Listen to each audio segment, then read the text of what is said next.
ராமநாதபுரத்துல இருக்க ஒரு அழகான கிராமத்தை பத்தி அக்கம் பக்கத்து ஊர்ல உள்ளவங்கெல்லாம் ரொம்ப சிறப்பா பேசிக்கிட்டு இருந்தாங்க. நதிக்கு பக்கத்திலே இருக்கிற ஊர்னா அவங்களுக்கு ரொம்ப பிடிக்கும்.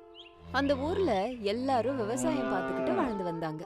அந்த ஊர்ல ஒரு ஏழை குடும்பமும் இருக்கு. அந்த வீட்டுக்கு பெரிய மனுஷி சாரதா. அவங்களோட பையன் ரமேஷ் சின்ன சின்ன வேலைகளை பார்த்துக்கிட்டு வீட்டை காப்பாத்திக்கிட்டு வந்தான். ரமேஷோட அப்பா பிரசாத் மட்டும் வேலை வெட்டி இல்லாம ஊருக்குள்ள இருக்க எல்லார்கிட்டயும் கேள்வி கேட்டுக்கிட்டு இருந்தாரு.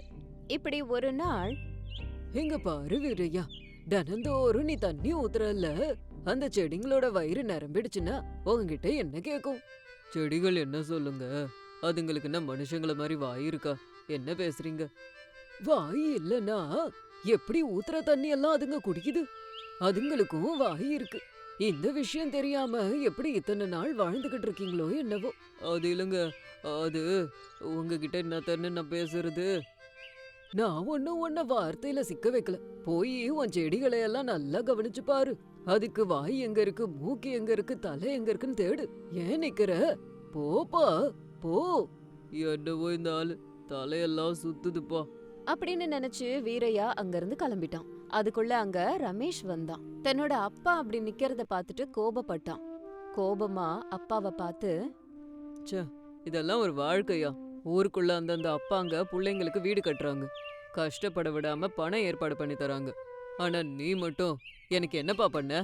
பெத்து விட்டுட்ட, அவ்வளவுதான். இப்படி வேலை விட்டு இல்லாம எத்தனை நாள் இருக்க போற? அம்மாவும் நானும் தினமும் எவ்வளோ வேலை பார்க்கறோம். அதை பார்த்து கொஞ்சம் கூட உனக்கு மனசாட்சி இல்லையா? நீ மாறவே மாட்டியாப்பா? அடே அடே, போதும், அதோட நிறுத்திக்கோ. என்ன வாய் நீளுது? அதோட நிறுத்திக்கோ, நல்லது. நான் உன்னை பெத்த அப்பண்டா. அந்த விஷயம் ஞாபகம் இருக்கா இல்லையா? அப்பா கிட்ட பேசுற பேச்சா இது? பொறுப்பு இல்லாத அப்பாவ என்ன சொன்னாலும் தப்பு இல்ல அப்படின்னு கோபமா ரமேஷ் அந்த இடத்த விட்டு போயிட்டான். அக்கம் பக்கத்துல உள்ள எல்லாத்தையும் பார்த்துக்கிட்டு நதி வரைக்கும் போனான்.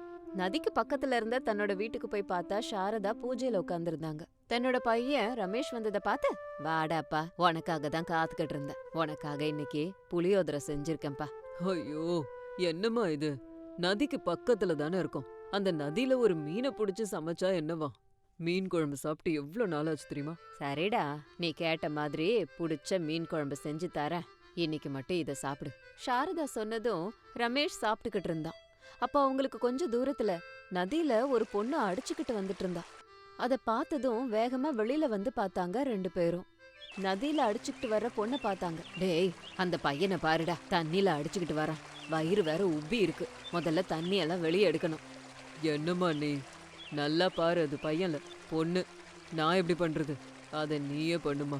டே தம்பி, ஆபத்துக்கு பாவம் இல்ல, பண்ணுடா. உதவி பண்ணும்போது ஆண் பெண் பேதம் கிடையாது. முதல்ல உயிருக்கு போராடிட்டு இருக்க அந்த பொண்ணை தூக்கிட்டு வா. சாரதாவும் ரமேஷும் சேர்ந்து அந்த பொண்ணை கூட்டிட்டு வந்து வீட்டு வாசல்ல போட்டாங்க.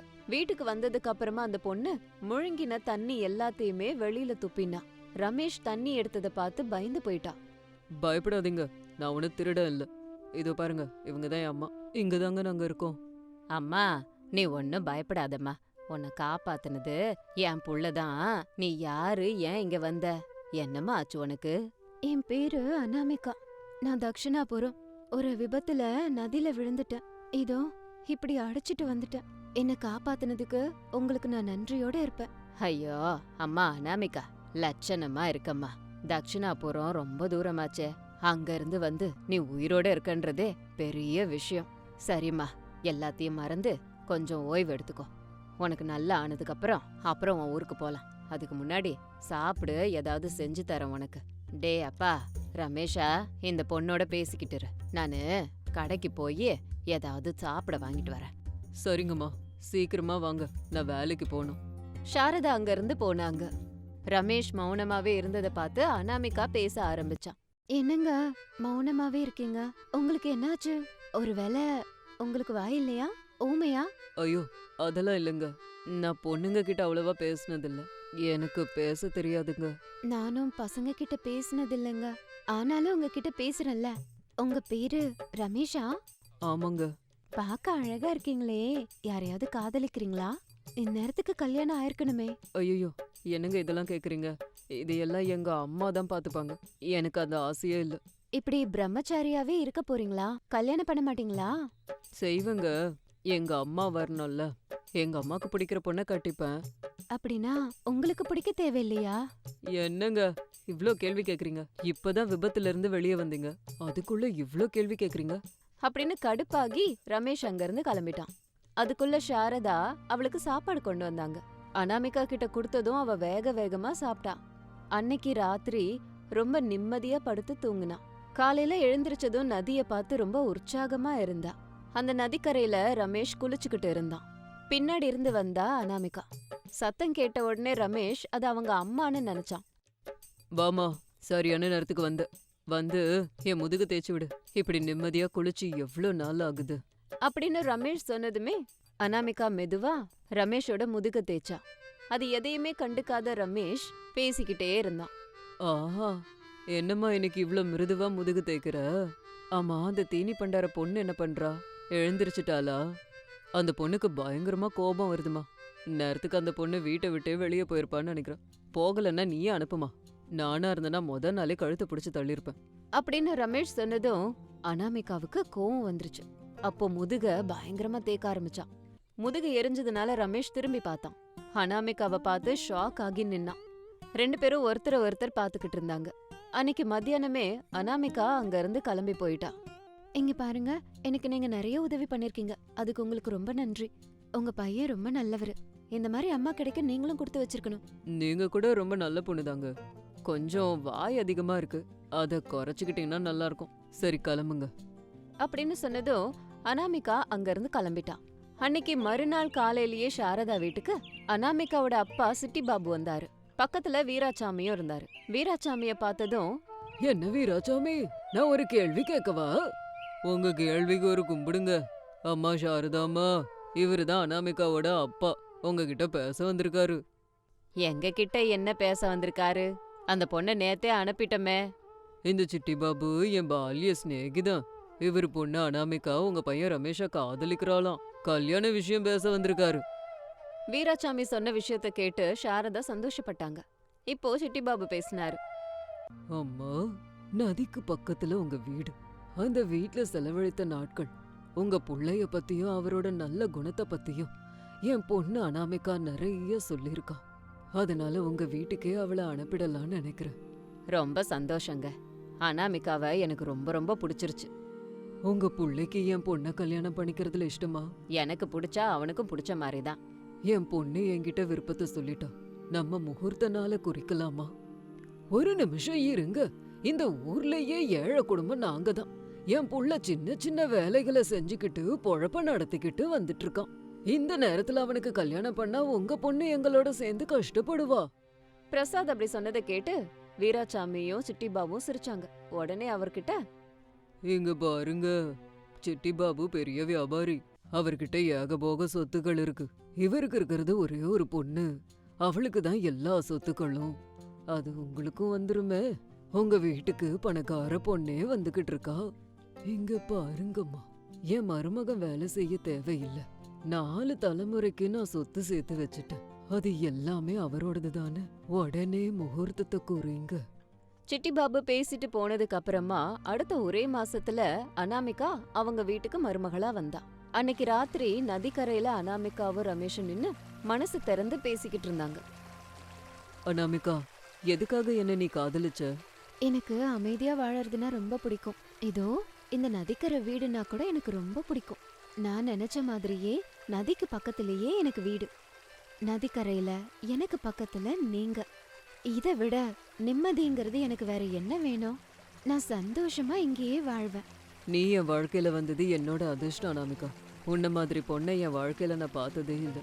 நான் ஏழைன்னு தெரிஞ்சும் கூட என்ன நீ காதலிச்சிருக்க. இங்க பாருங்க, நீங்க உங்க அம்மாவை பாத்துக்கிற விதம் எனக்கு பிடிச்சிருக்கு. அம்மாவையே இப்படி பாத்துக்கிட்டீங்கன்னா பொண்டாட்டிய நீங்க எப்படிலாம் பாத்துக்குவீங்க. அதனாலதான் உங்களை பிடிச்சு கல்யாணம் பண்ணிக்கிட்டேன். இப்படி அனாமிகாவும் ரமேஷும் மனசு விட்டு அன்னைக்கு ராத்திரி ஃபுல்லா பேசிக்கிட்டு இருந்தாங்க. அன்னையில இருந்து நதிக்கரைக்கு பக்கத்துல இருக்க மாமியார் வீட்ல அனாமிகா சந்தோஷமா இருந்தா. எந்த ஒரு பிரச்சனையும் இல்லாம குடும்பம் நடத்தினா. இது இன்னைக்கு ஸ்டோரி. இதே மாதிரி இன்னொரு ஸ்டோரியோட உங்களை மறுபடியும் மீட் பண்றேன். அது வரைக்கும் பாய் பாய். ரமேஷ் ஆபீஸ்ல இருந்து சீக்கிரமாவே வீட்டுக்கு வந்ததுனால அனாமிகா சந்தோஷப்பட்டா. ஆனா அனாமிகாவோட மாமியார் சாரதா மட்டும் தன்னோட பையன் மேல கோபப்பட்டாங்க. என்னடா நீ வேலை பாக்குறியா இல்லையா? இவ்ளோ வேகமா வீட்டுக்கு வந்து நிக்கிறிய, அப்படி என்ன அவசரம்? உத்தியோகம்தான் ஒரு ஆம்பளைக்கு புருஷ லட்சணம். இப்படி உத்தியோகம் பாக்குறேன்னு பேர்ல வெளிய போய் உல்லாசமா சுத்துறியா? ஐயோ அம்மா, என்ன பேச்சு பேசுற? ஆபீஸ்ல எல்லா வேலையும் முடிஞ்சிருச்சு. இதுக்கு மேல என்ன பண்றதுன்னு தான் வீட்டுக்கு வந்தேன். இங்க பாருடா அப்பா, இது உன் வாழ்க்கை, எப்படி வேணா வாழ்ந்துக்கோ. ஆனா உன் குடும்பத்தை காப்பாத்தணுங்கிற பாக்கியத உனக்கு இருக்கு. என்னங்க, டீ கொண்டு வரவா? வேண்டாம் அன்னமிகா, நான் போய் குளிச்சுட்டு வரேன். சொல்ல மறந்துட்டேன், என் ஃப்ரெண்டு பூபதி இருக்கான்ல, அவன் வீட்டுக்கு நம்மள கூப்பிட்டுருக்கான். நான் குளிச்சுட்டு வந்துடுறேன், நம்ம 2 பேரும் போயிடலாம். போய் தயாராகு. சரிங்க. ரமேஷும் அனாமிகாவும் பேசிக்கிட்டே அந்த இடத்த விட்டு போனாங்க. அங்க இருந்த சாரதா மட்டும் தன்னோட புருஷன்கிட்ட இப்படி சொன்னாங்க. பாத்தீங்களா, என்கிட்ட பர்மிஷன் வாங்காம அவன் பாட்டுக்கு வெளியில போறேன்னு ஒரு வார்த்தை என்கிட்ட சொல்லவே இல்ல. அம்மாங்கிற மரியாதை இல்லாம போச்சு பொண்டாட்டி வந்ததுக்கு அப்புறம். ஏண்டிமா, அவங்க ஏதோ சந்தோஷமா வெளியே போகணும்னு நினைக்கிறாங்க. உனக்கு எங்க எரியுது? அவங்களுக்கு புதுசா கல்யாணம் ஆயிருக்கு. அவங்கள அப்படி விட. புள்ளைய அப்படியே விடுறது அம்மாவால முடியாது. என் புள்ள எனக்கு தான். அதானே, 10 மாசம் என்ன மாதிரி நீங்க சுமந்து பெத்திருந்தா தெரியும் உங்களுக்கு. அதெல்லாம் இருக்கு அவங்களுக்கு. திங்கறது திரியறது, அதை விட்டா வேற என்ன தெரியும்? குடும்பத்தையும் பாத்துக்கல, புள்ளையையும் கைக்குள்ள வச்சுக்க முடியல. அடடடடா, வீட்ல இருந்தாலே எப்ப பாரு ஏதாவது சொல்ற. கொஞ்ச நேரம் அந்த வாய்க்கு பூட்ட போட்டு ஓய்வு கொடுக்க வேண்டியதானே? சொன்னதையே சொல்லிக்கிட்டு இருக்க. எனக்கு தெரியாதா? நீங்க மாற மாட்டீங்க. என் மேல கத்துறத தவிர வேற என்ன தெரியும் உங்களுக்கு? அதையே பண்ணுங்க போங்க. இந்த வீட்ல நிம்மதியா இருக்க முடியுதா? உனக்கு ஒரு கும்பிடு அப்படின்னு பிரசாத் அங்கிருந்து போயிட்டாரு. பிரசாத் அங்கிருந்து போனதுக்கு அப்புறமா சாரதா மனசுக்குள்ளாரியே திட்டிக்கிட்டு இருக்கும்போதே ரமேஷும் அனாமிகாவும் வந்தாங்க. அழகா ரெடியாகி வந்த 2 பேரையும் பார்த்ததும் சாரதாக்கு கோபம் கொன்னுடுச்சு. வெளிய போறீங்க, பணத்தை பார்த்து செலவு பண்ணுங்க. பணம் ஒன்னும் சும்மா வர்றதில்ல, கஷ்டப்பட்டாதான் வரும். நிறைய பேரு மாசம் முழுக்க கஷ்டப்பட்டு சம்பாரிச்சத ஒரு நிமிஷத்துல செலவு பண்ணிடுறாங்க. அதனால நீங்களும் அப்படி பண்ணிடாதீங்க. இல்லம்மா, நாங்க எதுக்கு அப்படி பண்ண போறோம் சொல்லு? பூபதி வீட்டுக்கு போயிட்டு நேரா வீட்டுக்கு தான் வருவோம், வேற எங்கேயும் போகல. இங்க பாருடிமா, வேலையோட வந்து வேலைய ஆரம்பி. எனக்கும் வெளியில வேலை இருக்கு, வர லேட் ஆகும். நீ சீக்கிரம் வந்து சமைச்சிடு. சரிங்க அத்தை. அனாமிகாவும் ரமேஷும் வெளியில கிளம்பி போனாங்க. 2 பேரும் ரோட்ல நடந்து போகும்போது அனாமிகாக்கு சந்தோஷமா இருந்தது. அத கவனிச்ச ரமேஷ், என்ன வீட்டை விட்டு வெளியே வந்ததும் ரொம்ப சந்தோஷமா இருக்க? ஆமாங்க, நீங்க வேலைக்கு போயிடுறீங்க, நான் இந்த வீட்ல தனியா இருக்கேன். அத்தை கூட என்கிட்ட சரியா பேசவே மாட்றாங்க. ஜெயில இருந்து ரிலீஸ் ஆன மாதிரி இருக்கு தெரியுமா உங்களுக்கு? இப்படி வாரத்துல ஒரு தடவையாவது என்னை இந்த மாதிரி வெளியில கூட்டிட்டு போங்களேங்க. ஆமா ஆமா, அதனால தானே நான் ஆபீஸ்க்கு ஹாஃப் டே லீவ் போட்டு வந்திருக்கேன். இதெல்லாம் உனக்காக தான் பண்ணிருக்கேன். என்ன சொன்னீங்க? ஆபீஸ்க்கு லீவ் போட்டு வந்தீங்களா? எனக்காகவா? ஆமா, நீ வீட்ல தனியா இருக்கல்ல, வாரத்துல ஒரு தடவையாவது உன்னை இப்படி வெளியில கூட்டு வந்தா தானே என்ன கொஞ்சம் சந்தோஷப்படுத்துவ. அதனாலதான் இப்படி பண்ண. அப்படின்னா உங்க ஃப்ரெண்டு வீட்டுக்கு போகலையா? எனக்காக பொய் சொன்னீங்களா? ஆமா, போய் தான். சரி, இப்ப எதுக்கு அதை பத்தி பேசிக்கிட்டு? உனக்கு ஐஸ்கிரீம் வேணும்னு கேட்டால, அதோ அங்க ஐஸ்கிரீம் கடை இருக்கு, வா போலாம், சாப்பிடலாம். அனாமிகாவும் ரமேஷும் ஐஸ்கிரீம் சாப்பிட்டுட்டு தொடர்ந்து நடந்து போனாங்க. அனாமிகா கூண்டுல இருந்து வெளியில வந்த கிளி மாதிரி ரொம்ப சந்தோஷப்பட்டா. போற வழியில சில பூச்செடிகள் இருந்தது. அத காமிச்சு, என்னங்க அந்த செடிகளை பாருங்களேன், எவ்வளவு அழகா இருக்குல்ல.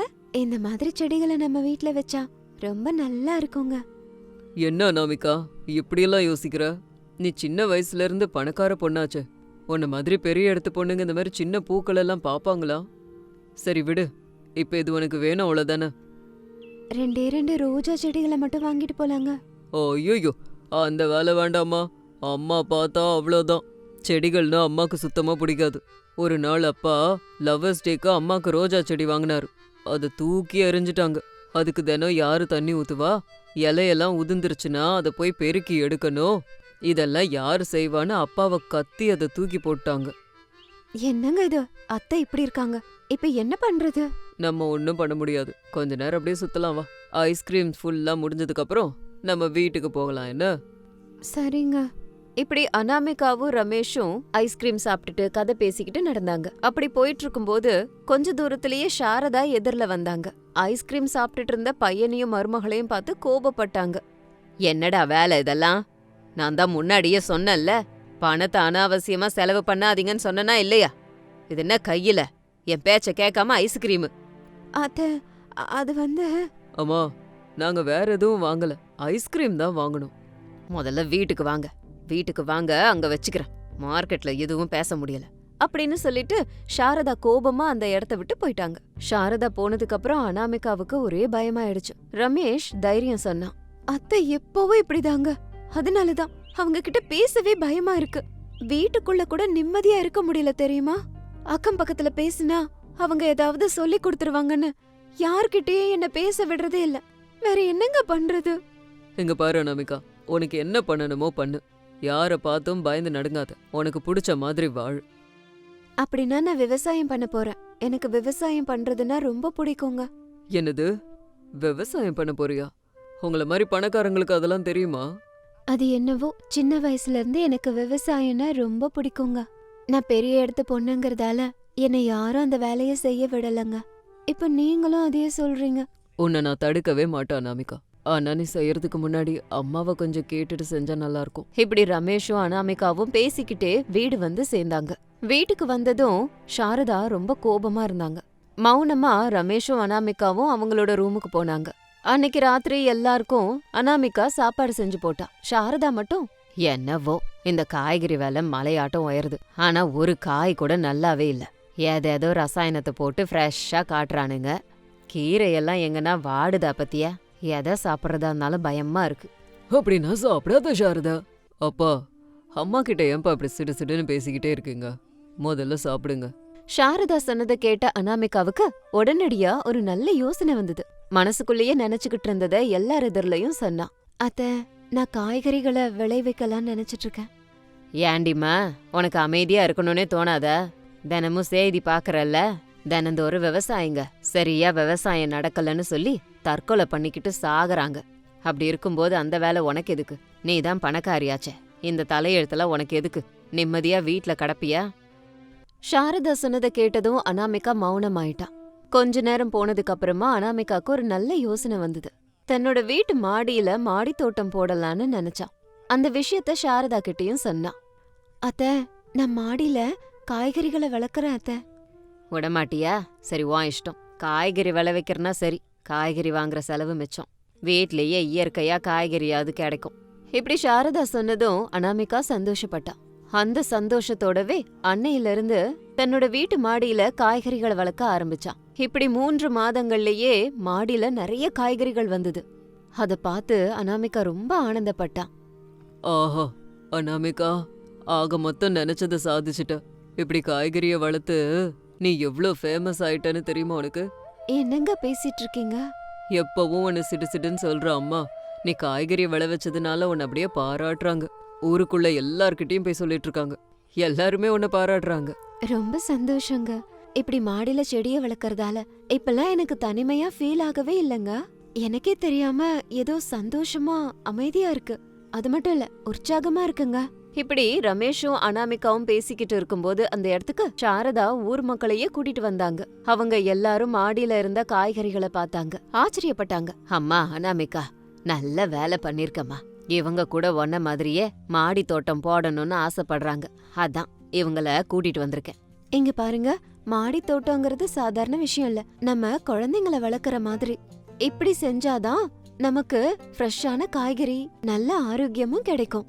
நீங்களும் இந்த மாதிரி பண்ணணும்னு நினைச்சதுக்கு ரொம்ப சந்தோஷம். நான் எப்பவும் உங்களுக்கு உதவி செய்வேன். இப்படி அனாமிகா எல்லாருக்குமே இலவசமா ஐடியா கொடுத்தா. அனாமிகாவோட புத்திசாலித்தனத்தை பார்த்து அங்க வந்திருந்த எல்லாரும் அவளை பாராட்டி கை தட்டுனாங்க. இது இன்னைக்கு ஸ்டோரி. இதே மாதிரி இன்னொரு ஸ்டோரியோட உங்களை மறுபடியும் மீட் பண்றேன். அது வரைக்கும் பாய் பாய்.